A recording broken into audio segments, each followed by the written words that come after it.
संध्या वंदन जन विकास महासभा एवं सोसाइटी ऑफ कैरियर टेक्नोलॉजी द्वारा संचालित इस बायोकेमिस्ट्री क्लास में आपका स्वागत है। आज हम लोग साइबरनेटिक्स और होम्योस्टेसिस के बारे में बात करेंगे और उसके बाद फिर कार्बोहाइड्रेट मेटाबॉलिज्म पे आएंगे। इनफैक्ट साइबरनेटिक्स वर्ड 1970 में नॉर्बर्ट वियनर के द्वारा दिया गया था।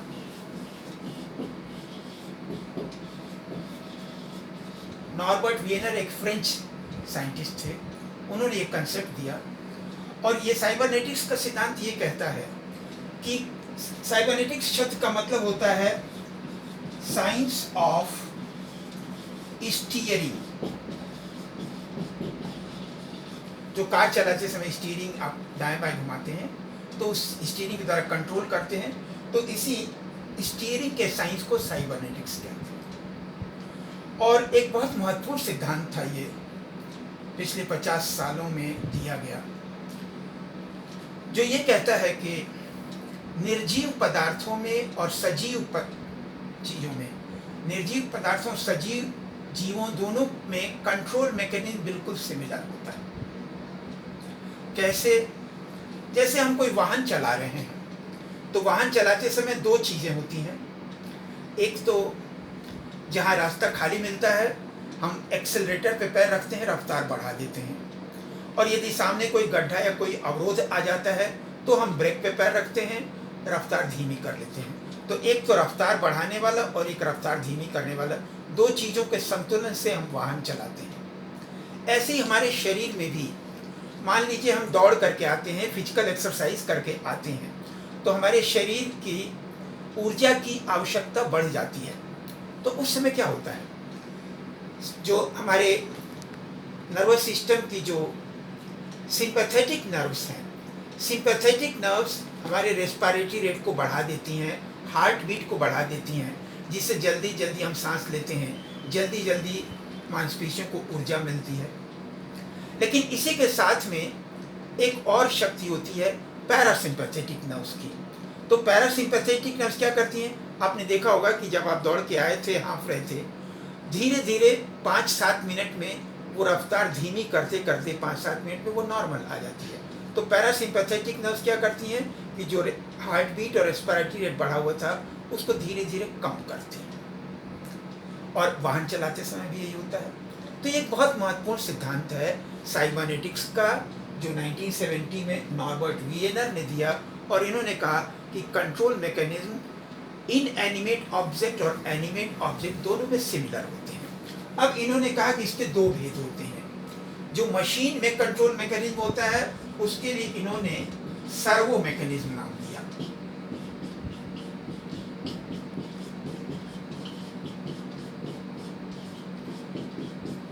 सर्वो मैकेनिज्म जो निर्जीव मशीन का जो कंट्रोल मैकेनिज्म है, और दूसरा जो लिविंग सिस्टम में कंट्रोल मैकेनिज्म है उसे हम कहते हैं होमियोस्टैसिस। ये भी बहुत महत्वपूर्ण सिद्धांत है और हायर क्लासेस में और कॉम्पिटिशन्स वगैरह में इस पर शॉर्ट नोट आ सकते हैं। प्रायः किताबों में ये दिया हुआ नहीं है। सिर्फ एक किताब है बायोकेमिस्ट्री की, डॉक्टर HR सिंह की, उसमें एक चैप्टर है होमियोस्टैसिस पे। तो ये होमियोस्टैसिस की विचारधारा एक्चुअली शुरू किया था कभी एक फ्रेंच वैज्ञानिक थे, क्लॉड बर्नार्ड।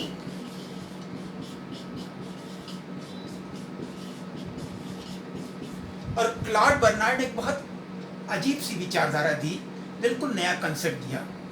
उन्होंने ये कहा कि हमारे शरीर के चारों तरफ दो प्रकार का वातावरण है।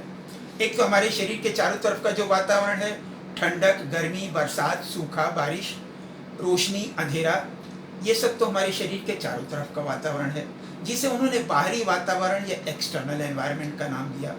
और फिर उन्होंने ये कहा कि जो हमारा शरीर बहुत सारी कोशिकाओं से मिलकर के बना हुआ है, तो इन कोशिकाओं के चारों तरफ का जो वातावरण है उसको उन्होंने एक शब्द दिया, आंतरिक वातावरण या इंटरनल एनवायरनमेंट। तो एक्चुअली भोजन, ऑक्सीजन, ये सभी चीज़ें जो ब्लड ला करके सेल के चारों तरफ के जो जगह है उसी में छोड़ देता है और वहाँ से वो सेल के अंदर जाते हैं। तो ये सेल के चारों तरफ का जो वातावरण है उसके लिए उन्होंने इंटरनल एनवायरनमेंट या आंतरिक वातावरण का नाम दिया।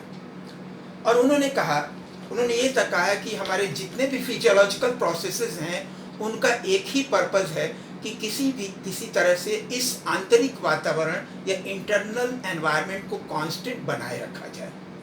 इसी विचारधारा को आगे बढ़ाते हुए 1951 में वाल्टर बी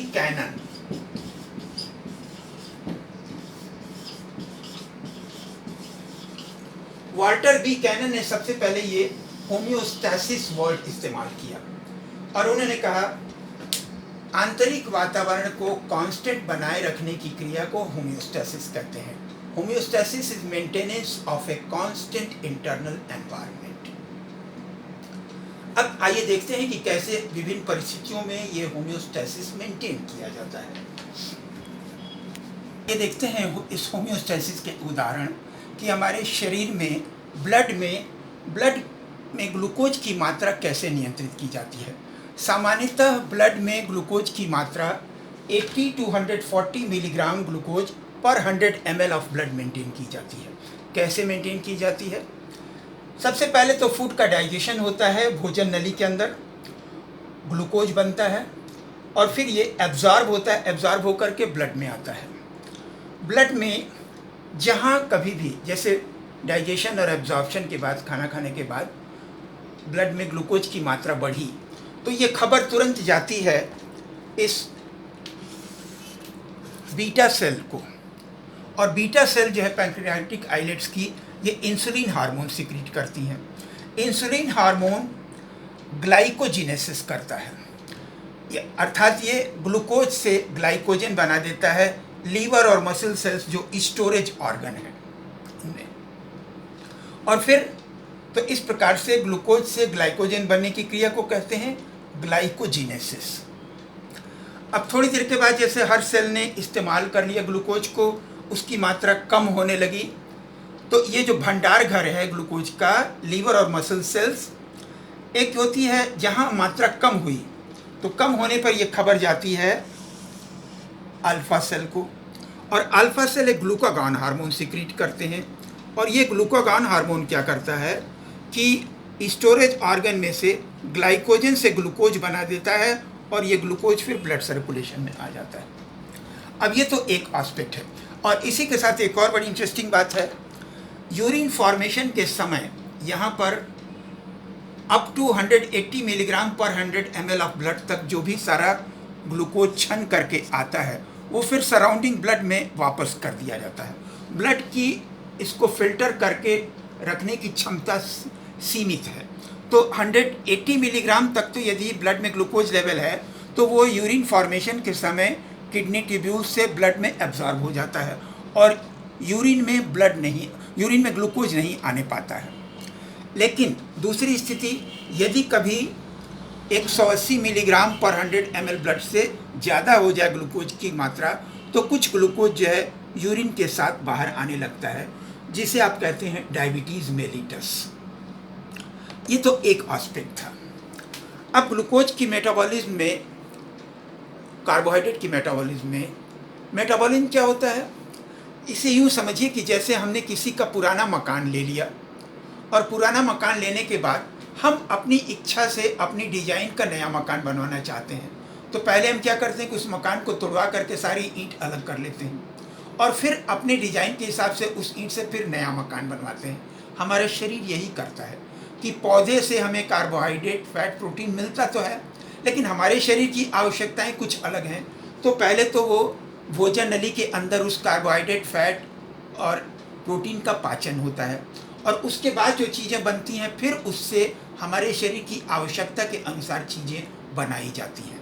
तो आइए देखते हैं इसमें क्या क्या चीज़ें हैं। देखिए, इतने सारे एस्पेक्ट हैं। ग्लूकोज से सबसे पहले तो ये वाली बात थी कि स्टोरेज ऑर्गन में ले जा कर के ग्लाइकोजन बनाना, जिसको हम क्या कहते हैं, glycogenesis. Formation of glycogen is called glycogenesis.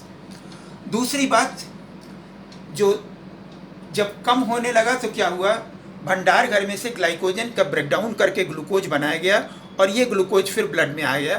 तो ग्लाइकोजन को तोड़ करके ग्लूकोज बनाने की क्रिया को क्या कहते हैं, ग्लाइकोजिनोलाइसिस। तीसरी क्रिया है, यदि मान लीजिए हमें ज़रूरत है ग्लूकोज की और भंडार घर में भी ग्लूकोज नहीं है, तो उस समय क्या होता है, जैसे स्टारवेशन के समय, भूखमरी की स्थिति में खाने को न मिले, व्रत हो, उपवास हो, तो उस समय क्या होता है, एमाइनो एसिड और फैटी एसिड से फिर ग्लूकोज बना लिया जाता है। तो एमाइनो एसिड और फैटी एसिड से ग्लूकोज बनाने की क्रिया को क्या कहते हैं, ग्लूकोनियोजेनेसिस। तो ये ग्लूकोनियोजेनेसिस। इसके अलावा एक और चीज़ है कि एनारोबिक रेस्पिरेशन में हमारे ब्लड में जो लैक्टिक एसिड बन जाता है, तो उस लैक्टिक एसिड को फिर ग्लाइकोजन बना दिया जाता है। फिर उस ग्लाइकोजन से जब ज़रूरत होती है तो उसे फिर लैक्टिक एसिड में ब्रेक कर दिया जाता है, तो इसे कोरी साइकिल कहते हैं। फिर एक चीज़ है HMP shunt, hexose monophosphate. HMP shunt की खासियत यह भी एक तरीके का ब्रेकडाउन है, लेकिन इसमें 5 कार्बन वाले डीऑक्सीराइबोज और राइबोज शुगर बनाए जाते हैं, जो कि न्यूक्लिक एसिड बायोसिंथेसिस में इस्तेमाल किए जाते हैं। फिर ग्लूकोज के ब्रेकडाउन का एक और तरीका होता है ग्लाइकोलाइसिस, जिसमें 6 कार्बन वाले ग्लूकोज से 3 कार्बन वाले पायरुविक एसिड के 2 मॉलिक्यूल बन जाते हैं और फिर उससे एसिटाइल कोएंजाइम ए बन जाता है। इसे एम्डेन और मेयरहॉफ नाम के साइंटिस्ट ने डिस्कवर किया था, इसलिए उनके नाम पर इसे EMP पाथवे या एम्डेन मेयरहॉफ पाथवे भी कहते हैं। फिर इसके बाद एसिटाइल कोएंजाइम जो बना, वो एक बहुत महत्वपूर्ण मॉलिक्यूल है, वो मेटाबॉलिक मिल्क का स्रोत है। मतलब ये एक चौराहा की तरह से है, फैट मेटाबॉलिज्म से भी कनेक्टेड है, कार्बोहाइड्रेट मेटाबॉलिज्म से भी कनेक्टेड है, एमाइनो एसिड की मेटाबॉलिज्म से भी कनेक्टेड है। तो जब जरूरत होती है तो इनसे फिर एमाइनो एसिड या फैट से एसिटाइल कोएंजाइम ए बना लिया जाता है। फिर एक चीज़ है क्रेब्स साइकिल या TCA साइकिल या साइट्रिक एसिड साइकिल। इसमें एसिटाइल कोएंजाइम ए का फर्दर ब्रेकडाउन किया जाता है, एक लंबी चेन ऑफ रिएक्शन है। और फिर एक और महत्वपूर्ण क्रिया है ETS and oxidative phosphorylation. ETS या ऑक्सीडेटिव फॉस्फोराइलेशन में क्या होता है कि हाइड्रोजन जब ग्लूकोज से अलग हुआ, सेपरेट इलेक्ट्रॉन और प्रोटॉन में टूट गया, दोनों इलेक्ट्रॉन और प्रोटॉन की जो एक्स्ट्रा एनर्जी है वो इस्तेमाल कर ली जाती है, एब्जॉर्ब कर ली जाती है फॉस्फोराइलेशन में। तो इसे हम कहते हैं ऑक्सीडेटिव फॉस्फोराइलेशन।